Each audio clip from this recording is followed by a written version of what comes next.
How long have you been here in the Philippines? I'm going out 30 years in and out. 30 years? 30 Yeah, years. very long already. My family is out. some Filipino family members. So do you speak Tagalog? Konti lang. Kaunti. Gamay lang, gamay. So thank you sir. Thank you so much. Okay. Have a nice afternoon. From Switzerland. Enjoy roaming around, sir. Yeah, very Who's with you, sir? Are you alone or with your wife? My wife is in Quezon City. Oh. I came here alone with my friends just to see. But it's really impressive. I'm surprised. Before so smelly and not nice to look. Have you Now been? You have even toilets and everything here. No, very Sir, have you been here before? Since this one is renovated, I didn't come because the last 2 years I couldn't enter. And I remember before when the Bay Walk was here, the problem is also in the stones, very smelly. You cannot enjoy the beach, but now you can. And look, this is like countries like Hong Kong, but Hong Kong don't have a white beach. And would you like to invite your friends here to visit? Of course, now if Swiss people will come here, every time we will come see this place because it's a special place. In the city, nobody has a white beach in the city. Miami has. Yes, Miami Beach. They have, but here in Asia, nobody has like that. Okay.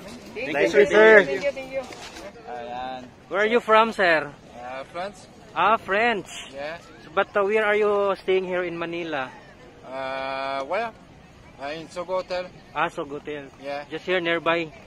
What? Near from here? Near? Near? Yeah. What is near? Near.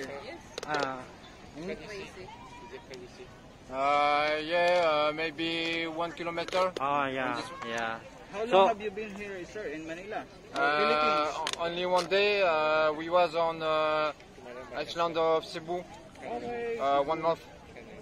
And now we go to France. Going back to France. Yeah, again. going back to France. Yeah.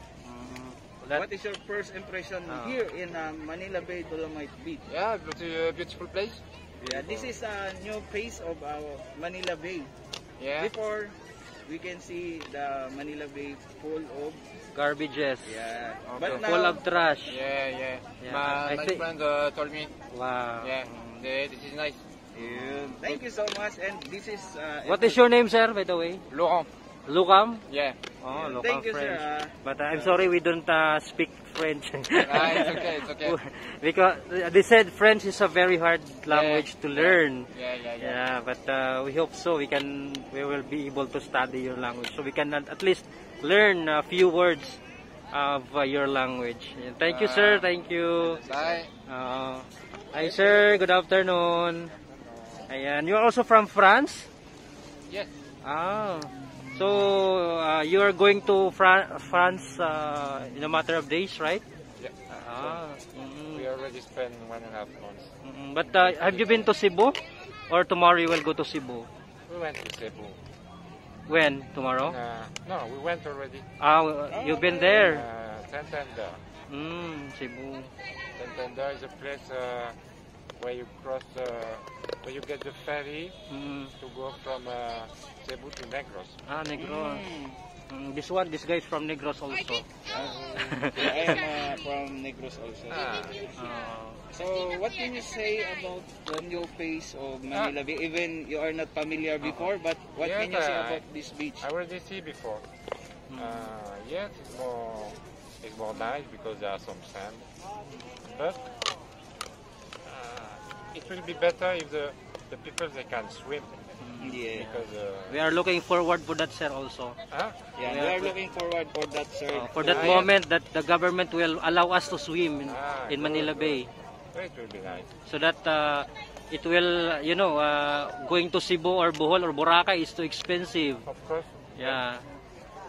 But instead, and a lot of people who enjoy here because we can see there are a lot of people from Manila who like to come here. So it's nice. what's your name, sir, by the way? Alan. Alan? Yeah. Yeah, So thank you so much, Sir Alan, and enjoy the view of the sunset. golden sunset of Manila Bay. Thank you. sige, kumusta lang dyan sa taga Iloilo? Sa Ilonggo. Ilonggo gid si sir. Sa Ilonggo, gwapo. Oo. Damo kwarta. May time, pasyal kayo dito. Tama yan sir, no? Invite natin yung mga kababayan natin. Hain ka ba sa Samar, banda? Kalbayo. Kalbayo. Maihan na ka mga di Manila? 2 years. 2 years na. Dito kayo nagtrabaho? So ano naman masasabi nyo dito sir sa Dolomite Beach? Maganda, ang ganda ng view. Maganda. Punta namin dito eh. Makadira yung mga labi, parang Boracay daw. Kung ilang beses sir? Pagbisita nyo dito? Ngayon lang eh. Ngayon lang? Pero dati alam nyo yung itsura dito dati? Hindi pa. Na puro basura. Hindi nakita. Ayan. Meron doong marker sir sa bato. Yung bato na yan. May before and after dyan eh. Yan yung itsura dati at yung ngayon. So, ayan. Pumunta dito eh. Baka sa sunod, baka madalas na pumunta dito. Saan ba kayo dito sa Manila banda? Binondo. Binondo. Binondo. Mga busy rin siguro. Day off nyo ba ngayon? Pamasyal kami. Wala sir, walang jowa sir. Ganda sir, joke lang sir. Ayun, mga taga Kalbayog, no? Parang nangaasar ka. Babalik po ba kayo dito, sir? Pero paano nyo nalaman na open na siya ngayon dito? Saan nyo na? Yung ate ko pumunta dito. Yung ate mo. Lamang. So, ano namang sabi ng ate mo naman? Maganda naman daw. Maganda. Maganda ng view, ang linis daw. Ayan, taga Binondo lang pala kayo, isang sakay lang. Ayan. Ano pangalan nyo, sir? Si Christian Urbano. Sir Christian, ikaw, sir? Ako pala si Ryan Andaya. Ano po? Ryan Andaya. Ryan, ayan. Mga taga Kalbayog? Taga Kalbayog. Ayun. Kaya pala ang dami naka-green dito. Yung mga senior citizen from Laguna.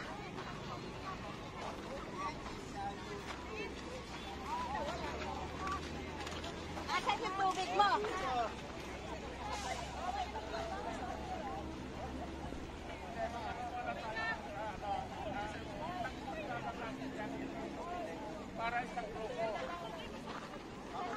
Ito ang grupo ng senior citizen, Barangay Calindola. San Pedro, Laguna, San sir. Pedro, City of San Pedro, Laguna. Mga ilan kayo lahat, sir? Ilan kayo lahat? Mga 70 kami nito. 70? Oo. Wow. Tapos dito sa Port Santiago kami. Pero kumusta naman, sir? Anong masasabi mo dito sa Dolomite Beach? Ayan. Ang imposible, naging posible. Opo. Sa tulong ng ating mahal na Pangulo, Duterte. Ayan. Ayan, pictorial na po sila, mga senior.